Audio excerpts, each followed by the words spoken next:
Magandang hapon po sa inyong lahat. Ngayon po ay pupuntahan natin si Ate Bibilin po. Yun po yung tinulungan natin last week. Yung may sakit po sa cerebral disease po. Yung may sakit po sa kanyang ulo po. Yun po si Ate Bibilin. Pupuntahan po natin ngayong hapon kasi mayroon pong isang napakabait at napaka-generous na subscriber natin na si Ma'am Joyce Ramos ng taga USA.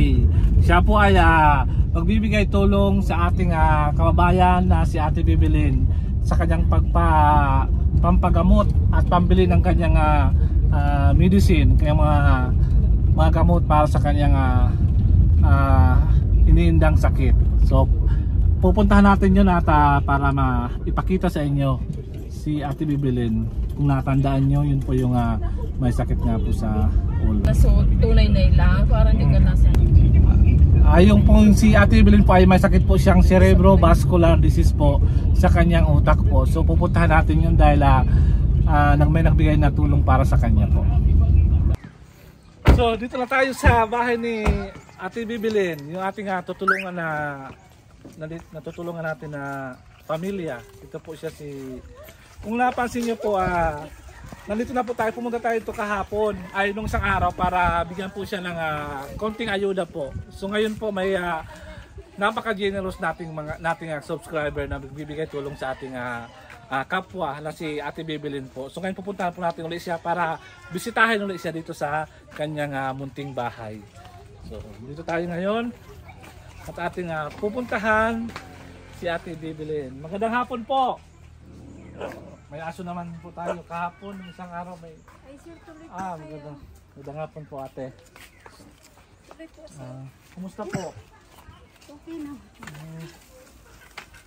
Nandito kami ngayon, kung naalam mo po ate yung pagbigay namin tulong sa inyo. Okay. Nandito kami ngayon kasi may isang mabait natin subscriber na nagbibigay tulong sa iyo pinansyal. At sinabi na sa iyo po ni Jaja, secretary, sinabi sa iyo yung kalagayan, yung kailangan natin ng impormasyon. Yung ginawa mo, sinend ko na po dun sa yung taga US, si Ma'am Joyce Ramos po. Si Ma'am Joyce Ramos po, yung Pilipina po na taga US, na taga Michigan ba yun, na siya pa yung magbibigay tulong sa inyo. Ang sabi niya po, kailan ka magpapalab ka ba? Papalab test, di ba? Yung lab test, bibigyan ka po ng pera niya. Pag palab test po, kaya sabi ni secretary, nasa 14K sa lab test. Tapos, pag lab test mo, bigyan mo lang siya ng pangbaya, may bayad na po siya. Bigay mo lang kay secretary yung lab test, tapos yung bayad nyo, yung resibo para at least transparent kay ate kasi siya po tutulong sa atin. Sabi niya, pag tutulong pa rin ulit siya sa mga susunod pong mga araw po sa inyo. Pero ngayon po, kasi po hindi na ako makakapunta dito. Huling araw ko na punta dito sa ngayon kasi alis na rin po ako bukas. Ay pupunta na po yung asawa ko po, kaya si Alma, o yan po si secretary, siya na po ang bahala po mag-asikaso po. Pag may bigay sa akin ng information, bibigay ko po sa kanya yung kung anong yung sinasabi po ni Ma'am Joy. So ito po yung bigay po siya ng pera, kasama po yung gamot. Ang binigay niya muna 19,000. Ito po. 1, 2, 3, 4, 5, 6, 7, 8, 9, 10, 11, 12, 13, 14, 15, 16, 17, 18, 19. Ito po yung bigay ni Ate Joyce Ramos po para sa pampagamot na po. Sir, bago ko muna tanggapin niyo, nais ko pong magpasalamat sa iyo, Ma'am Joyce. Napakalaking tulong po yan sa akin. Pati po sir sa inyo, kung hindi po sa inyo talaga, hindi po makakarating kay Ma'am Joyce yung problema ko po. Maraming pong salamat sir. Vlogger ay Sir Biljon po. At sa kay Ma'am, naiya po ako kasi may mga tao talagang mababait.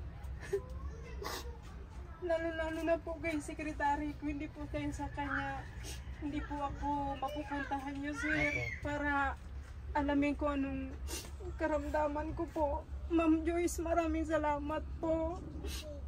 Napakalaking tulong po ito sa akin. Mapapagawa ko na po sir yung laboratory ko po. Ito pati yung tulong po ni Ate Joyce po ng taga Joyce po. Maraming salamat po ma'am.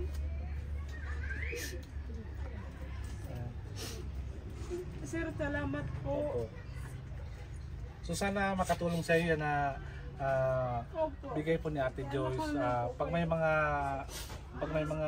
yung pagpunta mo sa lab, sa pagsabi na lang po kay secretary para siya po magbigay po ng mga documents na para may forward natin kasi nag-aalala rin po si Ma'am Joyce, sana daw maging okay na po yung kalagayan at sana yung sakit mo pa ay malunasan na po dahil po sa pinag-pray natin na sana maging okay po maging okay ka na po yung sakit mo po na at least para po makapagtrabaho ka ng mabuti at para maalagaan niyo po yung inyong mga anak po. So, ayan po si Ate Bibilin po, siya po yung ating tinulungan sa magitan ko po at sa tulong po ni Ma'am Joyce po ng taga Michigan, USA. Ma'am Joyce, maraming salamat po at God bless po sa inyo. God bless po ma'am, pati po siya sa inyo. Sa 5 Pilipinos po, maraming salamat po. Kung hindi po dahil sa inyo, hindi po ako matutulungan ni Ma'am Joyce Ramos. Pati po sa inyo, Sir Benjon. Salamat pong... Ma'am, salamat po. Ate, maraming salamat ha. Magpagaling ka. Tapos prayer lang, magdasal lang po. Thank you po.